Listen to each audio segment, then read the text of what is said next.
Easy peasy. Is radio easy peasy, or is it just easy peasy how it works with the headphones? Just the volume knobs. How often do you listen to radio? Because in Australia, radio is very important still with Triple J and everything is happening there. True. I mean, I listen when I'm in the car mostly. I mean, too many bad songs in a row though. I was like, frustratedly, turn it off. Get back to my phone, listen to demos or something. Oh yeah. I've been trying to listen to radio a bit more. I think when I'm about to put out music, I'm just like, what's going on? Like, do they play my song? Yeah. Or like, what do they play? And it's really funny. How is it to hear your own music in a mix of a radio station? Sometimes it's fine. Sometimes it's like, whoa, we didn't mix that very well compared to the track before or the track after or something. But I remember the first few times it happened, and I was so stoked. I like had a moment I teared up, and I was like, oh, it's worth something to someone else. This is amazing.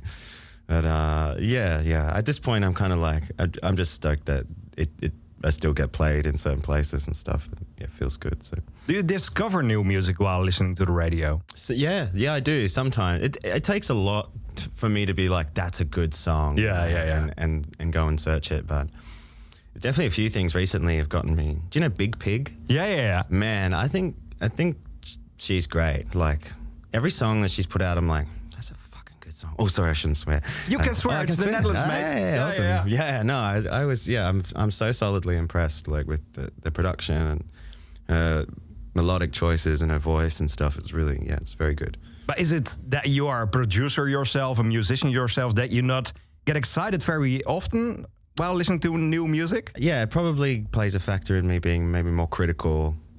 Like, I think I produce a lot more these days, and I've learned so much about engineering and production side and arrangement and stuff and mixing and space in a mix. And I'm finding myself more impressed by things that I might not musically like, but in sound land, it's actually, I'm like, well, that's pretty good. It's produced really well.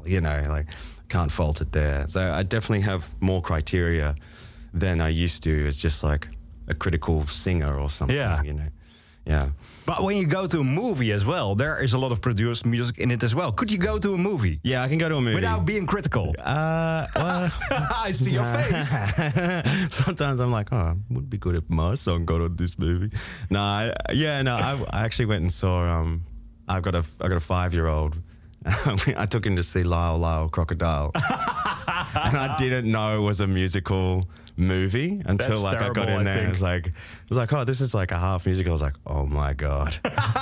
and my son really loved it. And he normally wouldn't sit through a whole movie, and it was just the funniest thing. I'm like, you want to go? He's like, no, this is good. I was like, cool.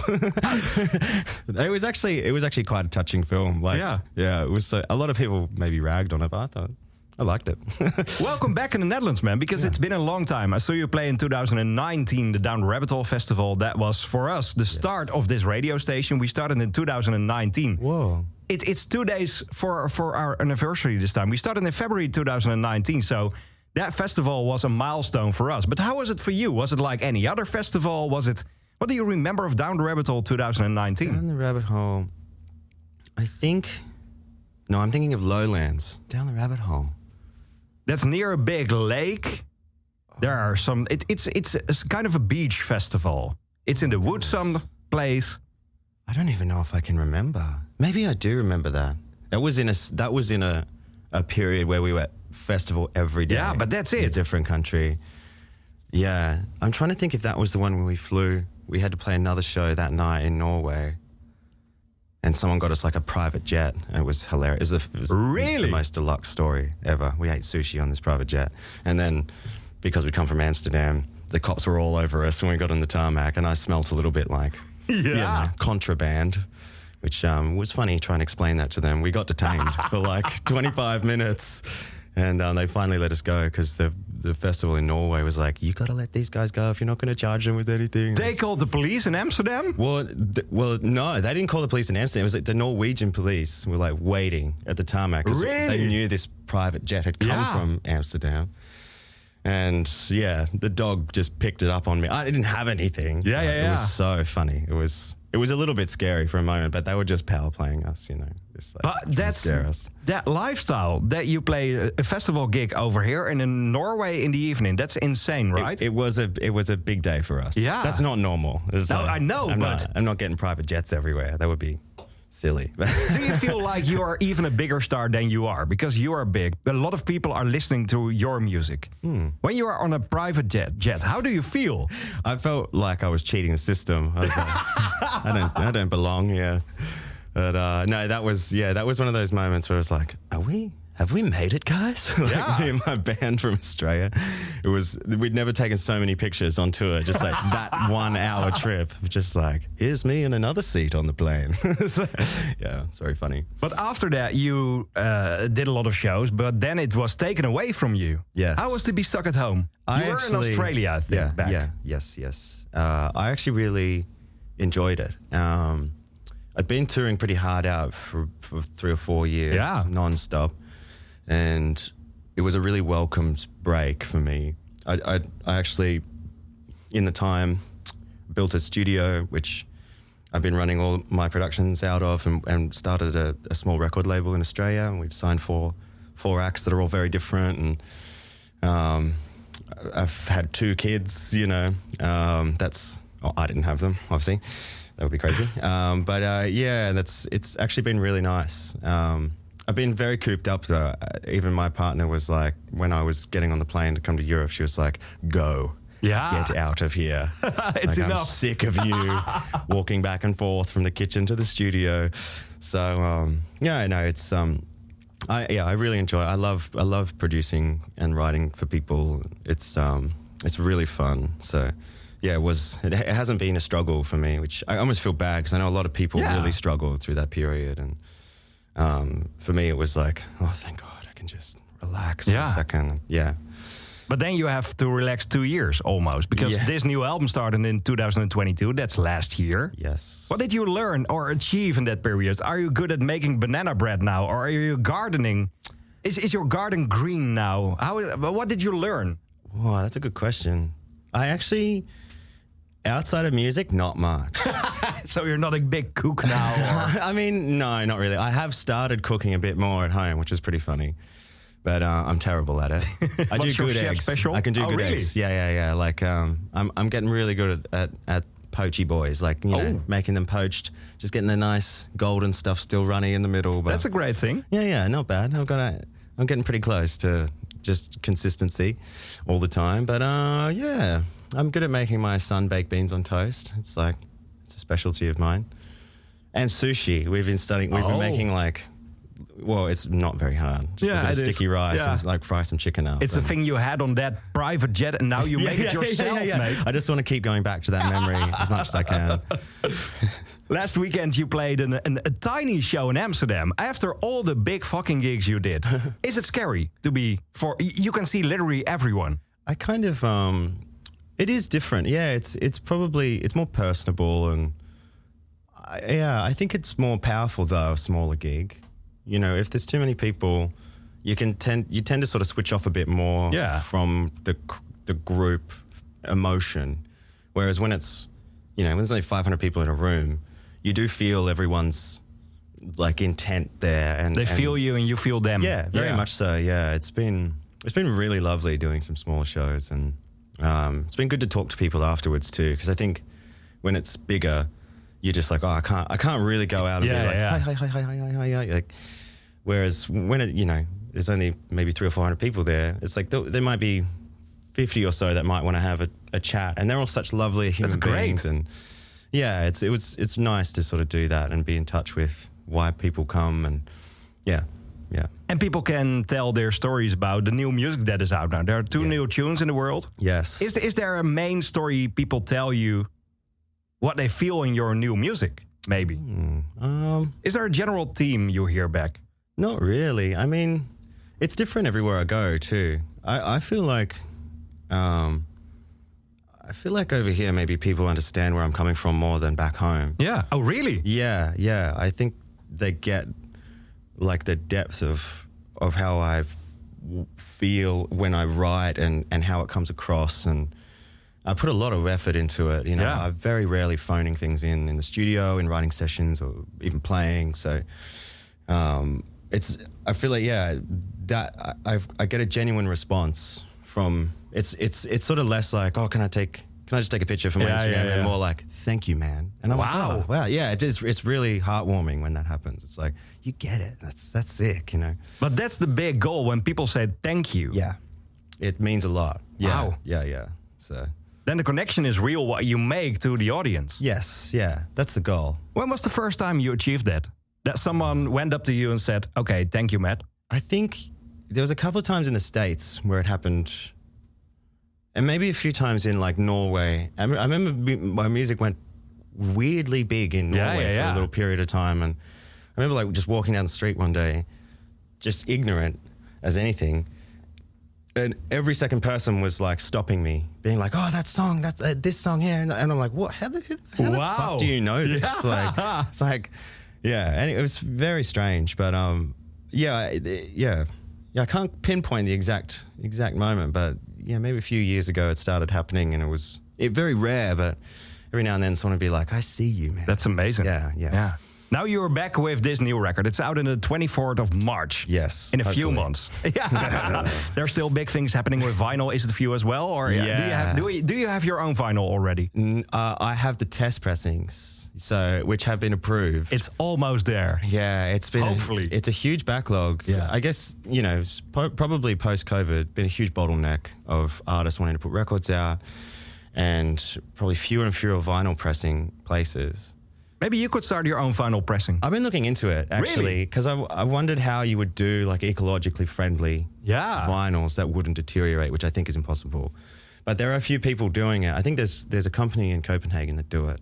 I heard about it, yeah. Yeah, and it's like, I don't exactly know what kind of composite they use for the vinyl. Yeah. But it sounds really interesting. I was like, it'd be good to bring that to Australia and start a plant, and we'd be busy, If someone did it, we've been trying to encourage like wealthy people in Australia to do it, which no one's into it because it's like music doesn't make money anymore, kind of thing. But it's a funny problem, but it's okay, Maybe we'll just go back to cassette. Oh wow, that should be easier. That's a big thing now. And then everyone does that, and now there'll be a year backlog on cassette. VHS is back. Laserdisc. You started this new album in 2022 after a thing in Australia where everything it was in the news everywhere in the world. There was a big flood in Queensland. Yes. And after that, you thought, okay, I need to make a new record. Well, the first day you were about to go to the studio, right? Yes, that is correct. Wow. I'd been flirting with the idea of making another record at that point, and I'd set a date to start writing. And the date that we set was the day that my house was completely inundated with floodwater. And as it was for most of the people in the area around us. And it was a full-on tragic event for a lot of people. And it's funny because it happened so slowly. And I live in a town that is quite used to floods. All the houses are up on stilts, it's... Oh, wow. Everyone's prepared, but this one just broke every record. It was like 2 years worth of rainfall in like 40 hours.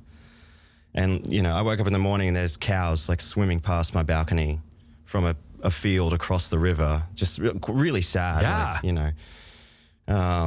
and the emergency services, because we're such a small town, they're in a lot of the larger towns in the area trying to save people. And so it was just the community that were like coming around in their dinghies, being like, we got to go now. No one's coming to help. The water was pretty much at our floor at that point. And it was full on. So we didn't get to start recording that day. Yeah. We were displaced for a few days. We stayed at a friend's place, and they were amazing to put us all up. And we had our dog, and my partner was very pregnant, and my 4-year-old. We were having an okay time, keeping our spirits high, and then I had a few friends come and help me clean up under the house because you get this... Yeah, how do you get back? Oh, well, we boated in the first day that we could, because it took about 3 days for the water to go down again. It was full on. Wow. And we ended up doing a supply run. There was all these people stuck in a highway tunnel who were obviously trying to get through maybe before the floodwaters hit, and 100 people got stuck inside a tunnel overnight. Whoa. And apparently it was pretty full on in there, like people were losing it. And so we rocked up, we heard about it, we rocked up with like all these big, cartons of water and food and sandwiches and stuff, and then went into my town, and I got off the boat and jumped in the house. As soon as I opened the door, I just fell flat on my ass because the mud that sits on the floorboards was so like fine and slippery, and I just ate it. It was hilarious. Like all the boys were like, "You're right," and I was like, mud all over me. I'm like, fucking hell. But and then a couple of days after the water went down, everyone just came with shovels, and we just got rid of the thick sludge that was everywhere. And is it good? Is it all good now? We're still not back. Really? Yeah, we've been. We had to like rip a lot of the walls out of the house, and we had to get council approval to get the house raised. And certain councils can be very slow. I think there's one guy that's approving all the renovations in the area, and it's like, 50% of the people in the area have lost their house, and so that's insane. I know, it's stupid. So we're still kind of dealing with that. Hopefully, we'll be back into our house in 2 months or something. How do you stay positive? Because after that, you had to make a new record. Yeah, I think it helped. Really? I think I was like, it almost added an extra level of like, this better be fucking good. You better actually, do something that's worth something, which is sort of just an internal conversation I had to myself. And I think it definitely helped motivate me for sure.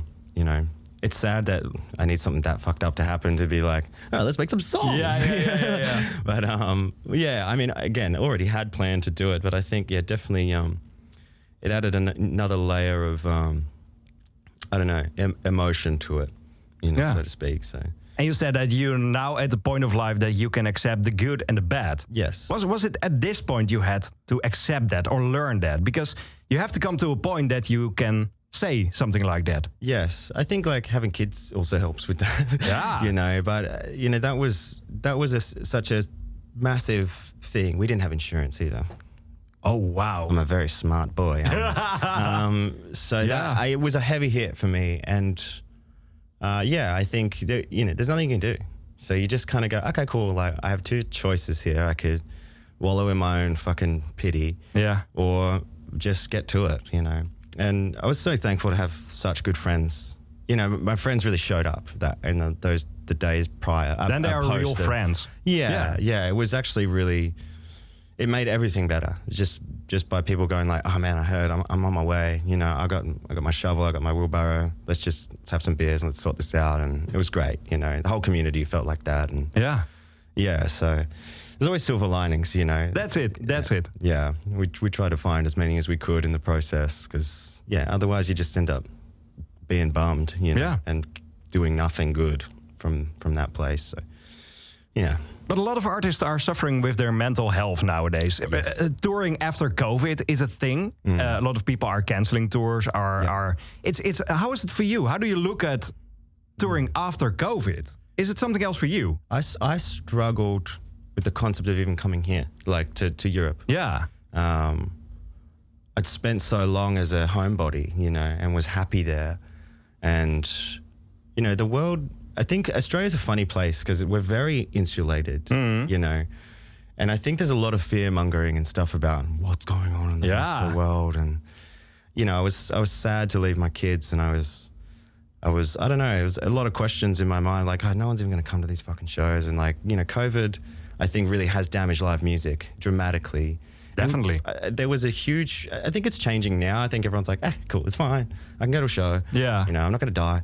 But there's definitely a period in which everyone was like, nah, I'm just going to stay. It's not worth going to see a show. Yeah, that's it. Even if it's my favorite band in the world, like, I don't take the risk. Yeah, I'll just watch it on YouTube or something. That was actually what one of our prime ministers said. You can watch a DVD. That was during the whole pandemic. Yeah. One of the ministers said, okay, you don't have to go to live music. You could watch the DVD. Yeah, because every band has made a DVD. Exactly. It's like, well done, mate. Hate that. Yeah. But that's the thing. People didn't go to concert, but now it's back. But for artists, it's hard to go back on the road. Yes, I agree. I think there's, even the Dave from Gang of Youths. Yeah. I saw him. We played a show together in Oz. One of the only shows I played in the last couple of years there. And he'd just come from the UK. And I seen him and I'm like, you're right.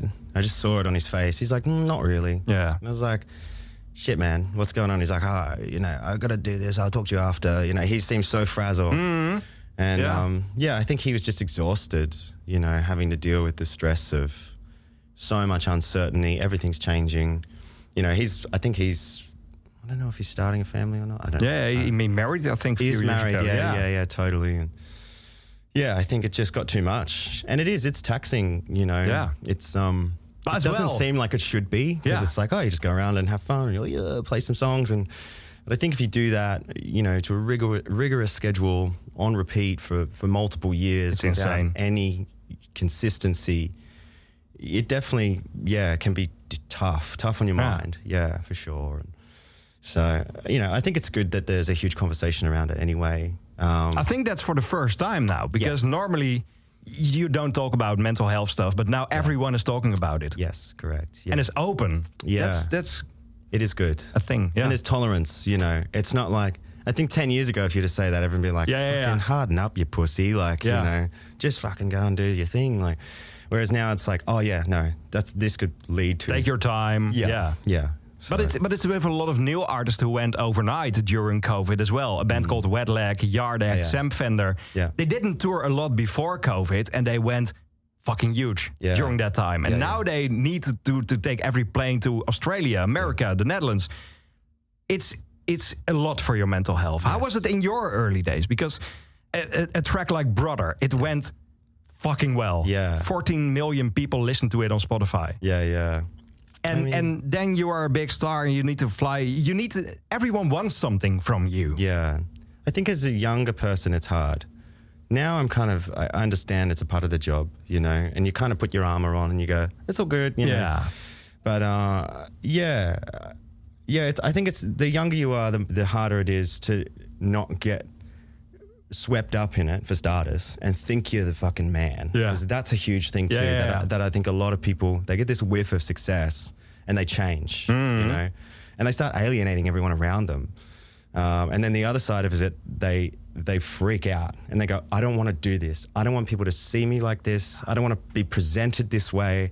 Like, fuck everyone, and they do the opposite. So, I think I was more inclined to do that and go like, nah, I don't want to be, I don't want to be a person that everyone knows, I just want to play, and you can't have one and the other. You can't have one without the other to a degree. Yeah. So, but there wasn't much of a discussion around mental health when I was getting into it. And I definitely had some hard times where I was done and exhausted. Really? And a lot of my sets, when I sing, it's,